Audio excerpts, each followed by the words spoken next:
La FNAIM, 12 000 professionnels pour tous vos projets immobiliers. En Champagne-Ardenne, 80 agents à votre service, proches de vous.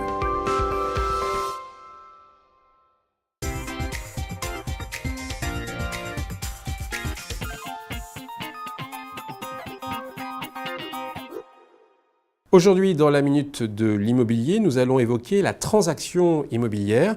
Nous sommes en compagnie de Catherine Batillot de l'agence Batillot Immobilier située à Reims. Bonjour. Bonjour. La transaction immobilière, c'est le sujet le plus sensible dans votre métier. Elle se fait par plusieurs étapes ? Oui, tout à fait. Donc il y a la partie acheteur, la partie vendeur. La transaction, c'est ce qu'on appelle le compromis de vente, en fait, la transaction à proprement dite. Donc on a le compromis de vente, on réunit le vendeur, l'acquéreur, mais en amont, on sera quand même passé par la phase visite et encore en amont par la phase découverte du client, ce qui est quand même le plus important, quand on parle pour l'acquéreur, donc ça va être la découverte de ce qu'il souhaite. Ensuite, on fait une sélection pour proposer des biens, les visites, ne pas lui faire perdre son temps, mais en même temps lui montrer un panel assez exhaustif. Ensuite, on va passer par le compromis de vente que l'on signe à l'agence. Acquéreur, vendeur. Ensuite, l'acquéreur a 10 jours de la loi SRU pour se rétracter. Si tout va bien, on signe ensuite 3 mois plus tard chez le notaire, remise des clés, remise du chèque que l'on n'a plus, mais virement. Oui, donc il faut savoir qu'entre le compromis de vente et la vente pure et définitive, si je puis dire, il y a quand même un laps de temps. Tout à fait, 3 mois. 3 mois minimum en fait. Et est-ce que cette période, parfois, amène les gens à changer d'avis ? Ils le peuvent durant les 10 jours sans avoir un motif valable et sérieux. Ensuite, on a souvent la condition suspensive de l'obtention du prêt. Donc là, en général, c'est 45-50 jours.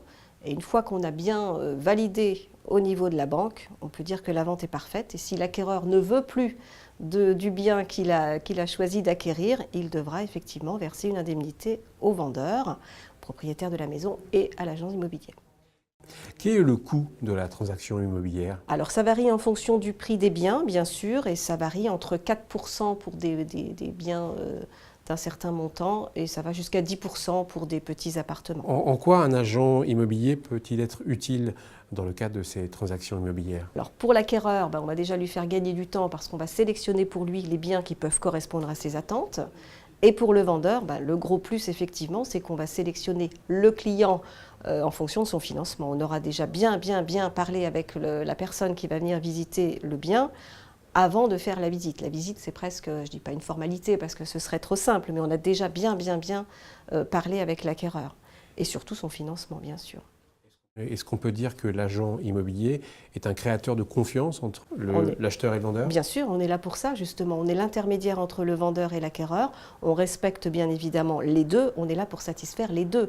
Et en général, tout se passe bien. Il n'y a pas de raison, tout se passe bien. Quand on en arrive à la transaction, c'est que tout s'est très bien passé et que tout le monde est content. Catherine Batillot, je vous remercie. Je retiens les 3 points clés de votre intervention. La transaction immobilière est un parcours à étapes, avec notamment le compromis de vente, qui est un moment très important. Le coût de la transaction immobilière est évalué entre 4 à 10% du montant total de la vente. Et puis, l'agent immobilier est un créateur de confiance entre le vendeur et l'acheteur dans le cadre de ces transactions immobilières.